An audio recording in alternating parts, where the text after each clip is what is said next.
Olá, como você está? A gente está aqui para mais uma aula da Escola Dominical e fique aqui comigo para que a gente possa aprender algo que Deus quer falar ao nosso coração, amém? Estamos passando por momentos difíceis. A gente está passando por uma pandemia de coronavírus que afetou o mundo todo e que já dura aí alguns meses. E a gente está passando por toda essa dificuldade e essa circunstância desfavorável que está impedindo muitas coisas na nossa vida, trabalho, amizades, até encontros na igreja, e não somente isso, mas todas as outras coisas ruins que acontecem na nossa vida que não deixaram de acontecer por conta dessa situação atual. Então, perdas, despedidas, desemprego e tantas outras coisas que passamos na nossa vida. Como é que nós podemos encontrar alegria em momentos difíceis? Como é que nós podemos encontrar descanso em momentos que nos tiram a paz?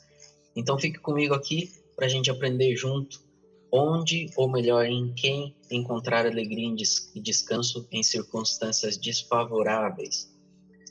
E sobre quem a gente vai estudar? Sobre o profeta Abacuque.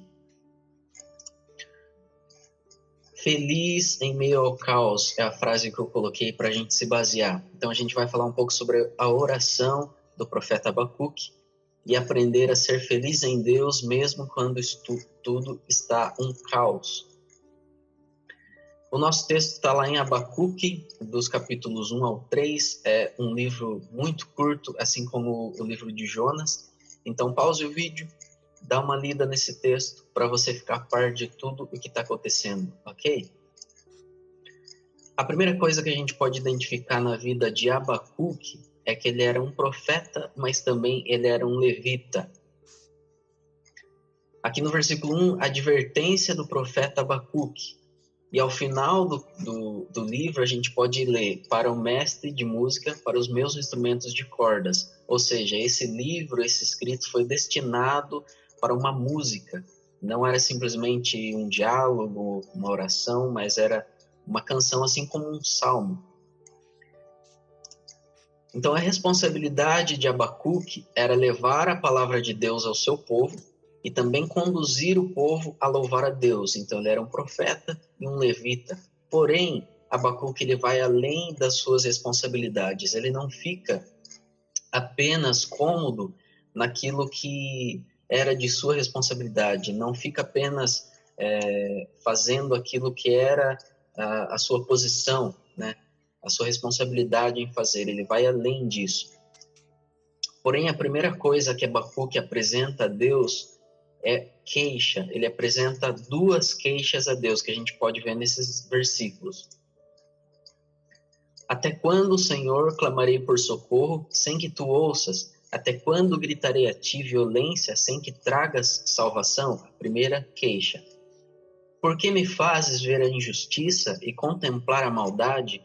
A destruição e a violência estão diante de mim, a luta e conflito por todo lado.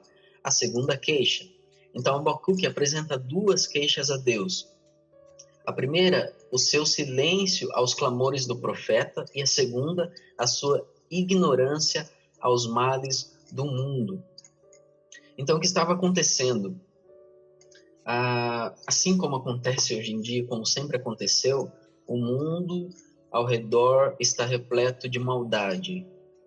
Ele está repleto de maldade por conta da maldade que há no coração do ser humano, no coração das pessoas. Então, ali havia muitas nações ao redor de Israel que estavam lutando destruindo outras nações para conquistar mais.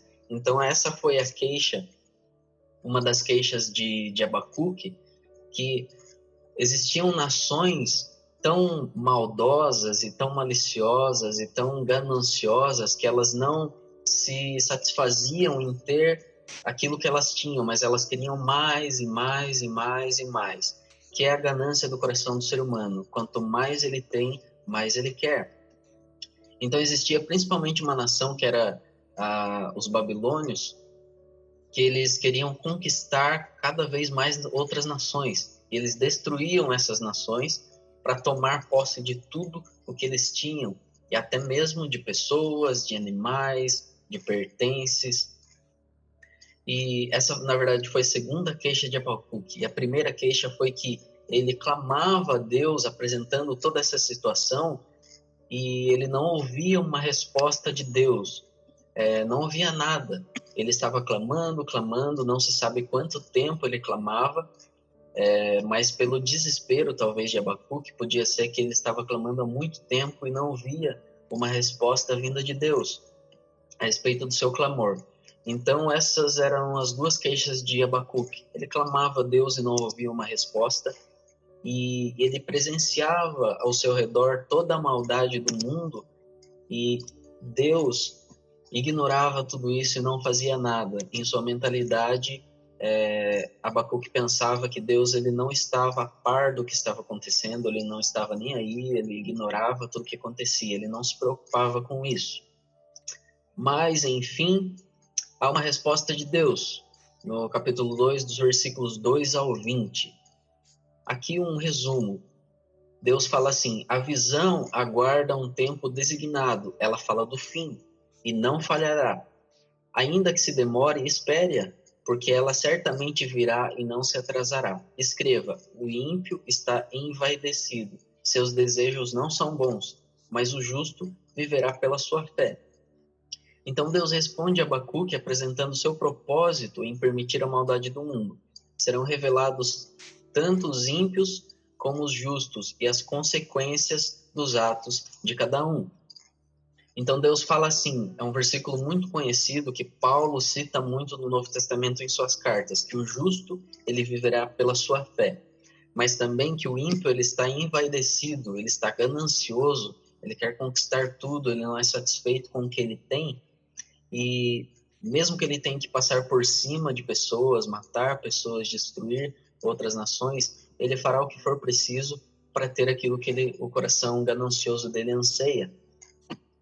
Então, Deus ele diz assim para Abacuque: Abacuque, eu sei o que está acontecendo, eu sei de tudo, eu sou Deus, eu sei de toda a situação que está ao seu redor, eu estou aqui olhando para tudo isso, mas tudo está nas minhas mãos, eu sei de tudo, eu tenho controle de toda a situação, apesar de você não entender ou não perceber isso com seus olhos. E então Deus diz assim para Abacuque: Abacuque, fique tranquilo, eu permito todas essas coisas para que sejam revelados aqueles que são injustos e também aqueles que são justos, aqueles que herdarão o meu reino e aqueles que não herdarão o meu reino. Então, os ímpios, eles estão envaidecidos, é uma vaidade, eles querem mais e mais e mais. Mas o justo, que você, Abacuque, é um deles, o justo, ele viverá por sua fé. Ele não viverá por aquilo que ele vê, ele não viverá por aquilo que ele vive naquele momento, mas ele viverá pela sua fé, pela sua confiança em Deus, pela sua confiança na promessa de que Deus ele fará tudo isso cessar. Então Deus fala para Abacuque que haverá consequências para os atos dos ímpios. Eles estão vivendo tudo isso, estão promovendo toda essa maldade no mundo, mas haverá consequências no final. E também haverá consequências para os justos. Os justos, eles viverão pela sua fé, pela sua confiança em Deus e na sua promessa que há de se cumprir no futuro. E a gente pode pensar assim, nossa, mas então Deus, ele deixa tudo isso acontecer e ele não quer que os ímpios, eles mudem? Claro que quer. Deus, ele apresenta arrependimento, ele apresenta formas das pessoas serem salvas, mas as pessoas, elas também podem escolher isso, elas fazem suas próprias escolhas também.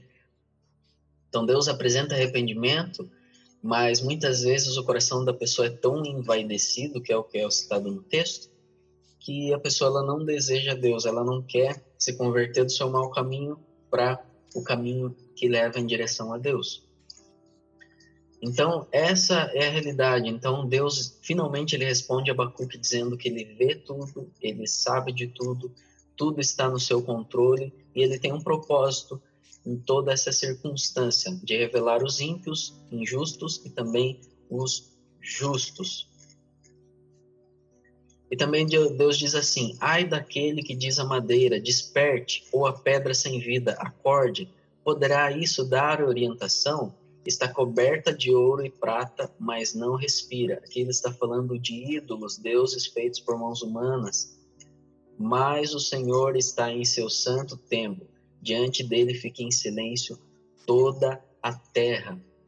Então Deus diz assim: eu sou Deus. Todas essas outras nações, Abacuque, que estão promovendo essa maldade no mundo, eles fazem ídolos com suas próprias mãos, feitos de barro, feitos de madeira, cobertos de ouro, de prata, mas esses deuses, eles nem respiram, então eles não podem fazer algo por essas nações, mas eu, o Senhor, estou no meu santo templo. Eu sou vivo, eu sou Deus Todo-Poderoso acima de tudo e de todos, então toda a terra se cale diante de mim. Ou seja, eu tenho o controle de tudo, eu sei de tudo, e os meus propósitos, as minhas promessas serão todas cumpridas na vida tanto dos ímpios quanto na vida dos justos.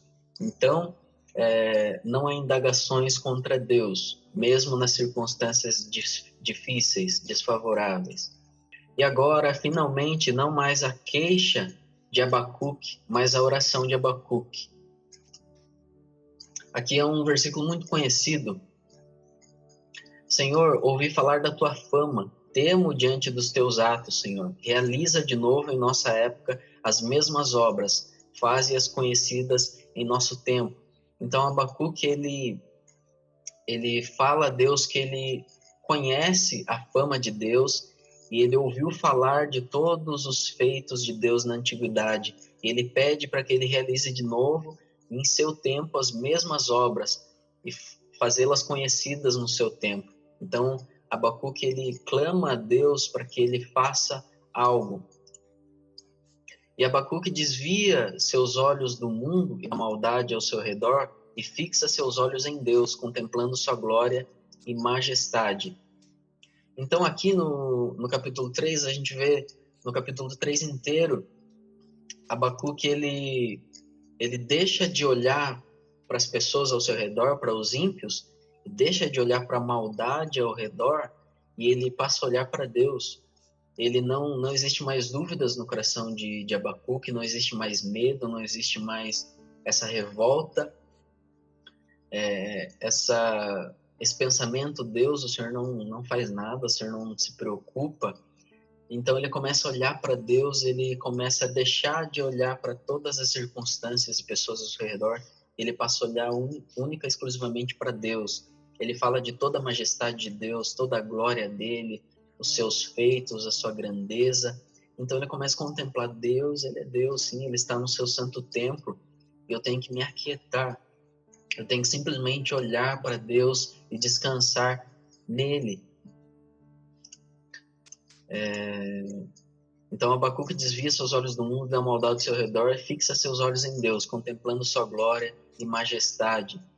E outro versículo muito conhecido: mesmo não florescendo a figueira, não havendo uvas nas videiras, mesmo falhando a safra de azeitonas, não havendo produção de alimento nas lavouras, nem ovelhas no curral, nem bois nos estábulos, ainda assim eu exultarei no Senhor e me alegrarei no Deus da minha salvação. Ou seja, Abacuque, ele descansa totalmente em Deus. Todas as indagações que ele tinha dentro do seu coração, ele olhando ao redor, ele olhando para a maldade do mundo, como é que Deus permite tudo isso, como é que Deus permite que tudo isso aconteça, ou muitas vezes até, por que na minha vida isso acontece, por que eu estou passando por esse sofrimento? Então Abacuque, ele fala assim: mesmo que tudo, resumindo, mesmo que tudo na minha vida ao meu redor esteja um caos, mesmo que tudo falte, eu ainda me alegrarei no Senhor, porque o Senhor é o Deus da minha salvação. Então Deus, ele é o motivo da nossa alegria. Nós não podemos basear nossa alegria, nossa felicidade, nossa paz nas pessoas, porque elas falharão, e nem nas circunstâncias, porque muitas vezes as circunstâncias são totalmente desfavoráveis. As circunstâncias, elas são difíceis. Jesus, ele disse: no mundo vocês terão aflições. Isso é uma realidade. Nós não temos como fugir dos tempos difíceis da nossa vida. Então, muito provavelmente você que está assistindo, você vai passar por momentos difíceis, dor, sofrimento, ou você já está passando. Mas entenda que você não deve basear a sua alegria e seu descanso nas pessoas ou nas circunstâncias, porque você não será feliz e você não terá paz.